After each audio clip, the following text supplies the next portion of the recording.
Ingegnere Furioso, allora diamo appuntamento a domani domenica alle 7:30 per questa passeggiata in uno splendido e incantevole scenario, quello della Scala dei Turchi.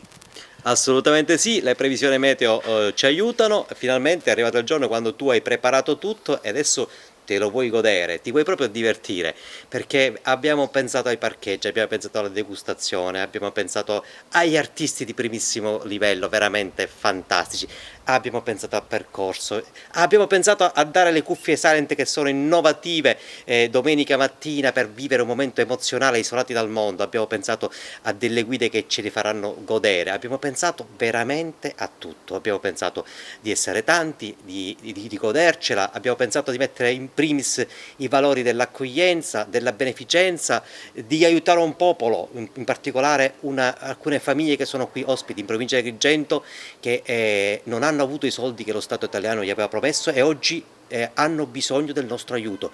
Veramente il Lions mette insieme le migliori associazioni del territorio.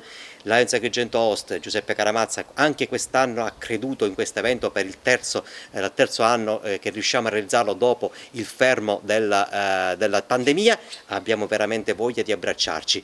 E allora, volete sapere qual è la sfida più complicata per me domenica mattina? Riuscire a far alzare mio figlio dal letto. Questi studenti, lo dico come presidente di Generazioni Consapevoli che mi sono autosospeso, e dico che noi genitori dovremmo riuscire a coinvolgere anche i figli a vivere questo momento insieme alla famiglia, a godere delle bellezze del nostro territorio. Quindi, ripeto, domenica mattina, puntuale, 7:30, perché non aspettiamo nessuno. Dobbiamo essere veloci perché dobbiamo riuscire a fare lo spettacolo e a godercelo prima che il sole sia alto. Veniamo vestiti leggeri e passiamo tutti parola a tutti gli amici. Dobbiamo essere un fiume di gente perché le nostre immagini arriveranno in tutto il mondo. Grazie, ti aspetto, ciao!